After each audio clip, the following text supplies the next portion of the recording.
Good morning, good evening, depending on where you're watching me from. I want to take this opportunity to welcome you again to this series on building strong and lasting marriages.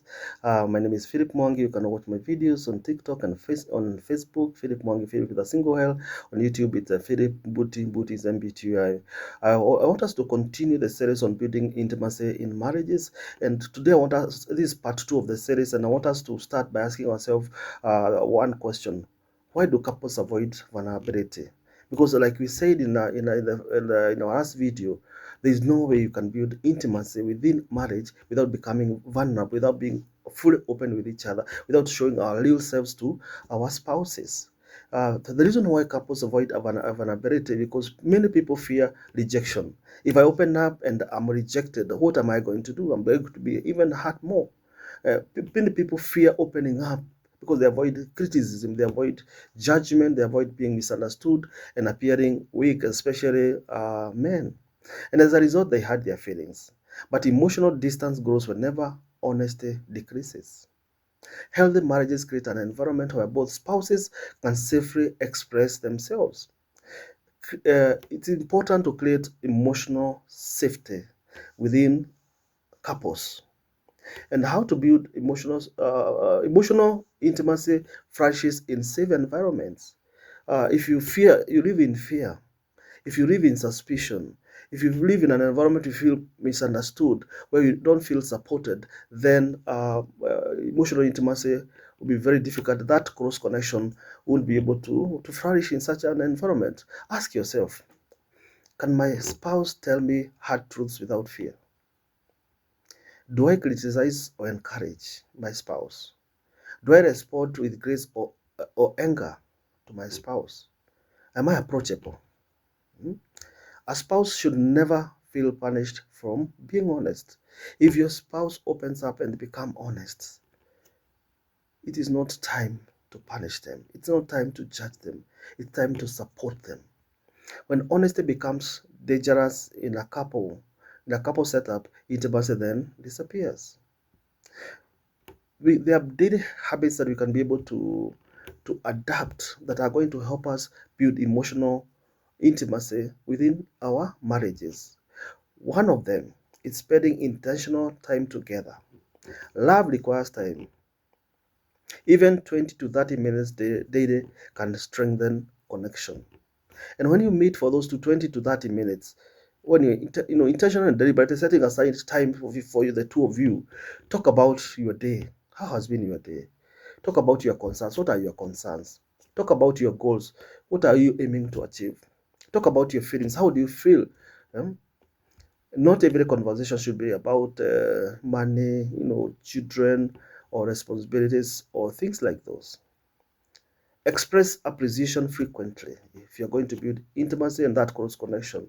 Many spouses feel taken for granted. Make it a habit to say thank you to your spouse. I appreciate you. I'm proud of you. I love you. Gratitude strengthens connection. Again, pray together. Prayer creates spiritual intimacy. Couples who pray together invite God into their relationship. Prayer often prayer softens the heart. Prayer promotes forgiveness. Prayer strengthens unity. The Bible in the book of Matthew chapter 18 verse 20 says, where two or three gather in my name, there am I with them. Again, share your inner world. Tell your spouse what excites you, what worries you, what do you hope for, what do you dream about. Emotional intimacy grows when spouses share their hearts. Another habit you can be able to create, resolve conflict quickly. Do not allow conflicts to remain to stay for far too long, to keep you apart for far too long. The Bible in the book of Ephesians chapter 4 verse number 26 says, do not let the sun go down while you are still angry. Unresolved conflict creates emotional walls. Healthy couples address problems respectfully and promptly without wasting a lot of time. The signs of growing emotional intimacy. Emotional intimacy is increasing when between you and your spouse, conversations are becoming deeper. Then trust increases. Defensiveness decreases. Forgiveness becomes easier and much more frequent and is given much more easily. And affection grows naturally. And you enjoy being together. And you look forward to seeing each other, to spending time together. You become partners not only in life, but also in heart. At the heart of every healthy marriage is emotional connection. Unfortunately, we focus our time in looking for money, in building success, in succeeding in our businesses, in our work, and we neglect some of the basic things that are supposed to help us do life together, and do life together not just as people who are sharing the space and children and money, but people who are emotionally connected. At the very heart of every healthy marriage is emotional connection. Money cannot replace emotional connection. Success cannot replace emotional connection. Physical intimacy alone cannot replace it. This lands deeper. A thriving marriage requires honest communication. You must honestly communicate to your spouse. Tell them what you think, what you fear, your disappointments, and also build the habit of appreciating them and not judging them. And when your spouse opens up, becomes vulnerable with you, please support them and respect their feelings. And do not try to downplay their feelings.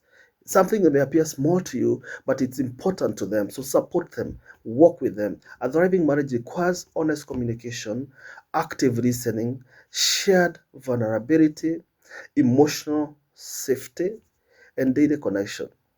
Hmm? So we must learn to communicate honestly as couples. We must practice active listening as couples. We must be able to become vulnerable with each other without any fear, because this is your spouse and you're going to spend the rest of your life with. And you must also feel emotionally safe enough to be able to open up and to be able to build intimacy and close intimacy with your spouse. And of course, you have to have daily connection. Marriage is strongest when two people continually choose to know each other, understand each other, and walk through life together. Let me take up that again. Marriage is strongest when two people deliberately, intentionally chooses to know each other, understand each other, and walk through life together. As husbands and wives, let us strive not merely to live together, but to truly connect on a daily basis. Make habits that help you to build strong intimacy and strong connection as couples. May our marriages become places where hearts are understood. May marriages become places where burdens are shared. May our marriages become places where grace is abundant. May our marriages become places where love continues to deepen with each passing day. And until my next video, my name is Philip Mwangi, walking and working with you to build strong and lasting marriages. This is the part 2 and the final part of our series on building intimacy in our marriages. And until my next video, thank you so much for finding time to be able to watch this video, and let's continue working hard to build strong and lasting marriages. Bye for now.